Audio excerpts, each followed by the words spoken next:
नमस्ते। आज हम जिस विषय की गहराई में जा रहे हैं वो इतिहास का सबसे खूबसूरत लेकिन शायद सबसे ज्यादा उलझा हुआ रिश्ता है, राधा और कृष्ण। एक ऐसा प्रेम जो जितना गहरा है उतना ही रहस्यमयी भी।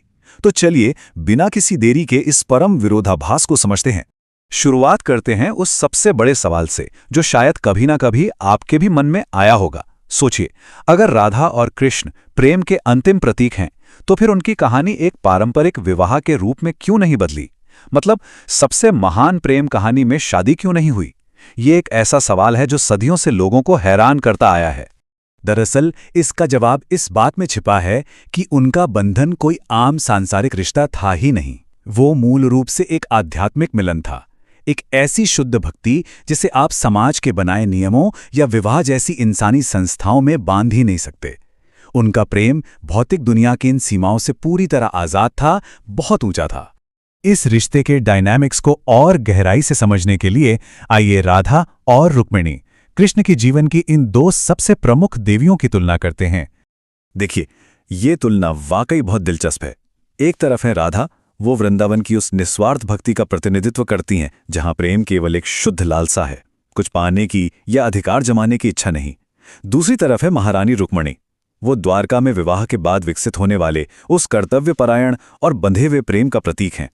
एक तरफ विवाह पूर्व का उन्मुक्त प्रेम है तो दूसरी तरफ विवाह के बाद का ठहराव। लेखक देवदत्त पटनायक ने इस बात को बहुत ही खूबसूरती से समझाया है। वो कहते हैं कि राधा वो है जिसे हम चाहते हैं लेकिन पा नहीं सकते, और रुक्मिणी वो है जो हमारे जीवन में आती है और हम उससे प्रेम करना सीखते हैं। है ना कितनी गहरी बात? ये मानव जीवन की सच्चाई है।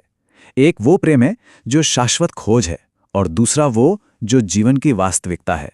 और मजे की बात यह है कि हमारे जीवन में ये दोनों ही रूप मौजूद हैं और दोनों ही पूरे सम्मान के पात्र हैं। अब जरा उस समयकाल पर नजर डालते हैं जिसने कृष्ण को अपनी प्रिय राधा से दूर जाने पर मजबूर कर दिया। बात करते हैं व्यक्तिगत इच्छा से ऊपर उठकर कर्तव्य निभाने की। कृष्ण की इस पूरी यात्रा को देखिए, वृंदावन से मथुरा और फिर द्वारका। ये सिर्फ एक भौगोलिक सफर नहीं था बल्कि एक आध्यात्मिक यात्रा भी थी। उनका जो ईश्वरीय मिशन था ना, उसने उन्हें वृंदावन के उस व्यक्तिगत मोह से दूर खींच लिया ताकि वो ब्रह्मांडीय व्यवस्था यानी कॉस्मिक ऑर्डर को फिर से स्थापित कर सकें। इसे ऐसे समझिए, वृंदावन रास की भूमि थी, ईश्वरीय आनंद की जगह, लेकिन मथुरा और द्वारका क्या थी? वो कर्म भूमि थी। अगर कृष्ण वृंदावन के प्रेम में ही बंधे रह जाते तो वो अपनी उन विशाल ब्रह्मांडीय जिम्मेदारियों को कभी पूरा नहीं कर पाते, जैसे अपने लोगों को जरासंध के बार बार होने वाले हमलों से बचाना। उनके लिए एक शासक और रक्षक का कर्तव्य अपनी व्यक्तिगत इच्छा से कहीं ज्यादा बड़ा था। लेकिन यहाँ एक और दिलचस्प मोड़ आता है, और ये एक ऐसा सवाल है जिस पर धर्मशास्त्रों के जानकारों के बीच आज भी गर्मागर्म बहस होती है। क्या उन दोनों ने वास्तव में कभी छुपकर विवाह किया था? अगर हम ग्रंथों को निष्पक्ष रूप से देखें तो हमें दो अलग अलग दावे मिलते हैं। आश्चर्य की बात यह है कि गर्ग संहिता और ब्रह्म वैवर्त पुराण जैसे कुछ ग्रंथ दावा करते हैं कि भगवान ब्रह्मा ने स्वयं भांडीर वन में राधा कृष्ण का एक गुप्त विवाह संपन्न कराया था। लेकिन वहीं दूसरी तरफ श्रीमद् भागवत जैसी वैष्णव परंपराएं इसे पूरी तरह से नकारती हैं। उनका तर्क है कि उस सर्वोच्च निस्वार्थ भक्ति के सार को बचाने के लिए इस प्रेम को सामाजिक बंधनों से मुक्त रहना ही था। हम यहाँ कोई पक्ष नहीं ले रहे, लेकिन ये दोनों ही दृष्टिकोण अपने आप में बहुत महत्वपूर्ण हैं। जो लोग विवाह के विचार का विरोध करते हैं उनका तर्क बड़ा सीधा और गहरा है। सोचिए, अगर राधा नंदगांव में बहू बनकर जाती तो क्या होता?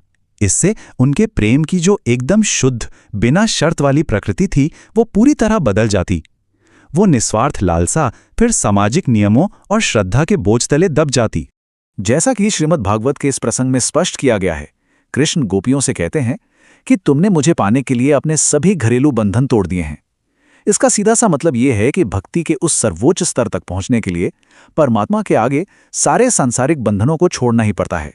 ये प्रेम किसी भी सामाजिक कॉन्ट्रैक्ट या पारिवारिक ड्यूटी से बहुत ऊपर की चीज थी। चलिए अब इस कहानी को जमीनी घटनाओं से ऊपर उठाकर उनके शारीरिक अलगाव के पीछे के गहरे आध्यात्मिक अर्थ की ओर ले चलते हैं। बात करते हैं वियोग की शक्ति की।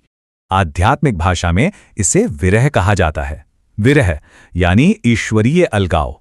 ये सिर्फ कोई साधारण दुख या जुदाई नहीं है, ये एक ऐसी पवित्र शून्यता है जो इंसान के अहंकार को पूरी तरह जलाकर राख कर देती है। आप यकीन मानिए, उनके शारीरिक अलगाव ने वास्तव में उनकी भक्ति को इतना मजबूत कर दिया जितना शायद हमेशा साथ रहने पर भी कभी नहीं हो पाता। इस गहराई को आप हल्लादिनी शक्ति के कॉन्सेप्ट से समझ सकते हैं। राधा कोई साधारण साथी नहीं है, वो तो कृष्ण की अपनी ही आनंद रूपी ऊर्जा यानी हल्लादिनी शक्ति का साकार रूप हैं। वो कृष्ण के ही आनंद का स्रोत हैं और यही बात राधा को निस्वार्थ भक्ति के उस उच्चतम शिखर पर स्थापित करती है। जब कृष्ण वृंदावन छोड़कर जा रहे थे तो राधा ने कोई विरोध नहीं किया। उनका ये मौन कोई कमजोरी नहीं थी, बल्कि ये तो उनका सबसे बड़ा बलिदान था। उन्होंने कृष्ण के ईश्वरीय मिशन को अपनी खुद की खुशी से ऊपर रखा। ये पूर्ण समर्पण और निस्वार्थ प्रेम का दुनिया के लिए सबसे बड़ा आध्यात्मिक सबक है। अब हम इस चर्चा के अंतिम और सबसे खूबसूरत पड़ाव पर पहुंच रहे हैं। एक आत्मा, दो शरीर। एक बहुत ही प्यारा उदाहरण है। क्या आप सफेद रंग को दूध से अलग कर सकते हैं? बिल्कुल नहीं। ठीक उसी तरह राधा और कृष्ण भी मूल रूप से एक ही चेतना है। अगर आप कॉस्मिक लेवल पर देखें तो वे सिर्फ और सिर्फ प्रेम के आनंद का अनुभव करने के लिए दो अलग अलग रूपों में विभाजित हुए थे। ये लाइन इस विरोधाभास को कितनी खूबसूरती से सामने रखती है। मैंने राधा का रूप धारण किया है, जबकि राधा रानी कहती हैं कि मैंने कृष्ण का रूप धारण किया है। मतलब वो हमेशा के लिए एक हैं। उनका जो ये अलग अलग दिखना है वो वास्तव में एक दूसरे के और करीब जाने का एक जरिया है। शारीरिक रूप से दूर रहकर भी आध्यात्मिक स्तर पर वो एक पल के लिए भी अलग नहीं हुए। तो इस विश्लेषण को खत्म करते हुए मैं आपको एक विचार के साथ छोड़ना चाहता हूं। जरा सोचिए, क्या मानवता की सबसे महान प्रेम कहानियां उन दिनों से पहचानी जाती हैं जो साथ बिताए गए हों, या फिर उस अनंत काल से जो अलग रहकर भी एक दूसरे की याद में बिताया गया हो? क्या सच्चा आध्यात्मिक जुड़ाव वही है जो भौतिक मौजूदगी की सारी सीमाओं को तोड़ दे? इस सवाल पर विचार जरूर कीजिएगा। हमारे साथ इस सफर में जुड़ने के लिए बहुत बहुत धन्यवाद।